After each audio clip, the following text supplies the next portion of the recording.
কথা হলো যে সফলকে, প্রকৃত সফলকে যদি আপনাকে প্রশ্ন করা হয় তাহলে আপনি হয়তো বলবেন যে প্রকৃত সফল ওই মানুষটা যে টাকা পয়সা খরচা করে বাইরে পড়াশোনা করে বড় বড় ডিগ্রি অর্জন করতে সক্ষম হয়েছে সেই ব্যক্তি সফল। জি, এটা উত্তর হবে সম্ভবত যে ব্যবসা বাণিজ্যে উন্নতি করতে পেরেছে সেই ব্যক্তি যে সফল। কিন্তু না, পৃথিবীর সবচেয়ে বড় কাঙাল, পৃথিবীর সবচেয়ে বড় ড্যামেজ, পৃথিবীর সবচেয়ে বড় ভিখারি ওই ব্যক্তি সফল নয়। আল্লাহ তাআলা কাকে সফল বলছেন? কোরআনের ভাষায় শুনুন, আল্লাহ তাবারাক ওয়া তাআলা তিনি নিজে বলছেন ফামান যুহযিহা আনিন নার ওয়া উদখিলাল জান্নাতা ফাকাদ ফাজ। আল্লাহ নিজে বলছেন যে সফল হচ্ছে ওই মানুষটা, সফল হচ্ছে ওই ব্যক্তি যে ব্যক্তি নিজের কর্মের বিনিময়ে, নিজের আমলের বিনিময়ে নিজের এই বডিকে, নিজের এই দেহখানাকে ক্ষুধার্ত জাহান্নামের আগুন থেকে মুক্ত করিয়ে নিয়ে ওয়াউদখিলাল জান্নাহ, জান্নাতে প্রবেশ করিয়ে নিল, ফাকাদ ফাজ, সেই ব্যক্তি হচ্ছে কামিয়াব, সেই ব্যক্তি হচ্ছে কৃতকার্য, সেই ব্যক্তি হচ্ছে সফল। আজকে তুমি যে দুনিয়ার পিছনে ছুটছো এটা তো একটা ধোকার দুনিয়া, এটা তো একটা ধোকার দুনিয়া।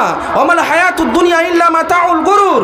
এই দুনিয়া কেবলমাত্র একটা ধোকার আসবাবপত্র, যেটা আজ আছে কাল নাই, এখন আছে কিছুক্ষণ পরে শেষ হতে পারে। এই দুনিয়ার কি গ্যারেন্টি? আপনার কি গ্যারেন্টি আর ওয়ারেন্টি আছে? অথচ আপনি, আমরা অধিকাংশ মানুষ এই দুনিয়ার ধোকার আসবাবপত্র, চকচকে আর ঝকঝকে আসবাবপত্রের মোহে ডুবে গিয়ে আমরা নিজেদের আখিরাতকে ভুলে গেছি। অথচ এই দুনিয়াটা হচ্ছে অস্থায়ী দুনিয়া। আল্লাহ বলছেন বাল তুসিরুনাল হায়াতাদ দুনিয়া, তোমরা এই পার্থিব জীবনকে প্রাধান্য দিয়েছ, যেটা অস্থায়ী দুনিয়া, যার কোনো গ্যারেন্টি ওয়ারেন্টি কার্ড নাই। এই দুনিয়ার জন্য আজকে তুমি নামাজ ছেড়েছো, এই দুনিয়ার জন্য আজকে তুমি রোজা ছেড়েছো, এই দুনিয়ার জন্য আজকে তুমি আল্লাহকে ছেড়েছো, রসুলকে ছেড়েছো, কোরআন ও সুন্নাহকে ছেড়ে দিয়েছো, শুধু ব্যবসা বাণিজ্যকে এখানে ধরেছো। শুধু তুমি হারাম আর হালাল কিছু দেখছো না, টাকা দেখছো, সম্পত্তি দেখছো, দুনিয়ার সম্মানটাকে দেখছো। আর এইগুলো দেখার জন্য আল্লাহর নাজিলকৃত বিধানকে তুমি তন্ন তন্ন করে ছিন্ন ছিন্ন করে দিয়েছো, টুকরো টুকরো করে দিয়েছো। অথচ এই দুনিয়া হচ্ছে অস্থায়ী দুনিয়া। ওয়াল আখিরাতু খায়রুন ওয়া আবকা, এর পরের জীবন যেটা সেটা হচ্ছে চিরস্থায়ী জীবন, আর সেটা হচ্ছে তোমার সবচেয়ে উত্তম জীবন। এটা কে বলছেন?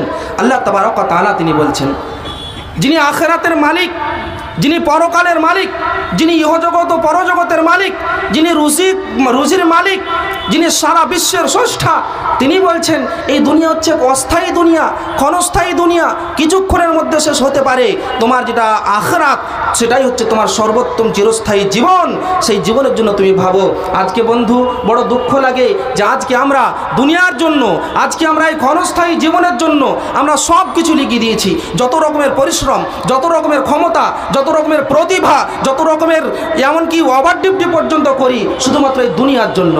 এই দুনিয়ার জন্য, যে দুনিয়া আপনাকে কিছুই দেয়নি, কিছু দেবে না।